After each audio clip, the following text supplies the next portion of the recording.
Agrigento alla Consorzio Universitario inaugurato il nuovo anno accademico del corso di laurea in mediazione linguistica e culturale Agorà Mundi. Gli interventi.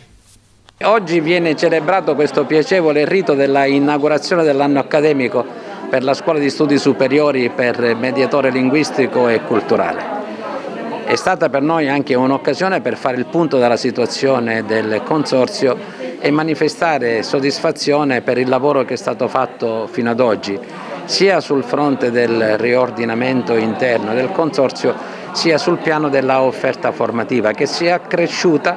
dall'anno scorso ad oggi di ben 3 corsi di laurea, 3 nuovi corsi di laurea, quello in lingue, quello di scienze della formazione primaria e quello di scienze motorie. Sono importanti questi corsi di laurea non solo perché arricchiscono l'offerta formativa, ma perché hanno un riscontro con quelle che sono le esigenze del territorio. Sono proposte compatibili con le esigenze anche di occupazione che provengono da un territorio in cui il livello di disoccupazione è particolarmente elevato. È sempre più importante, visto che noi continuiamo ad occuparci e secondo me ci occuperemo sempre di più di culture e uomini che arrivano da popoli diversi, anche lontani di migliaia di chilometri, diventa fondamentale avere uno strumento professionale, qual è il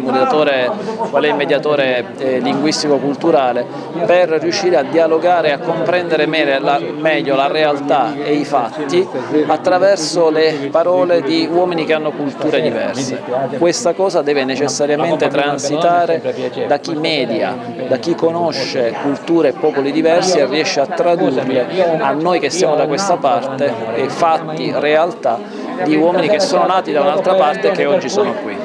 Si è inaugurato con questa cerimonia splendida che è andata veramente al di là di ogni mia aspettativa, perché non è stata una cosa rituale ma è stato un convegno scientifico che ha approfondito tutti i temi in questione. Non vorrei affrontarli tutti, però vorrei affrontarne uno in particolare che è stato sottolineato dal procuratore Vella, che è stato al centro del dibattito, cioè quello della imminente creazione dell'albo professionale dei mediatori culturali. Quest'albo è in itinere presso l'assessorato alla famiglia e alle politiche sociali. È chiaro che c'è un orientamento per cui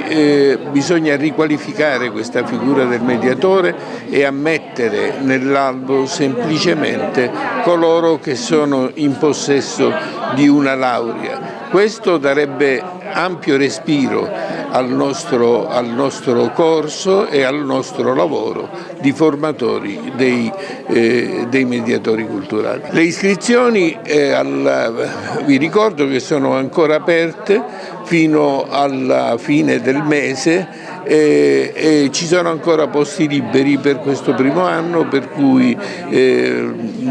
affrettatevi. Non ha soltanto gli sbocchi importantissimi di inserimento lavorativo nel circuito dell'accoglienza e della mediazione culturale di cui questo territorio ovviamente è parte integrante di un sistema d'accoglienza nazionale, ma anche gli sbocchi lavorativi in campo turistico, in campo finanziario, in campo economico, quindi la possibilità di conoscere, avere dimestichezza con numerose lingue sia europee che in particolare di quelle orientali aprono le porte di una nuova società a questi ragazzi che continuano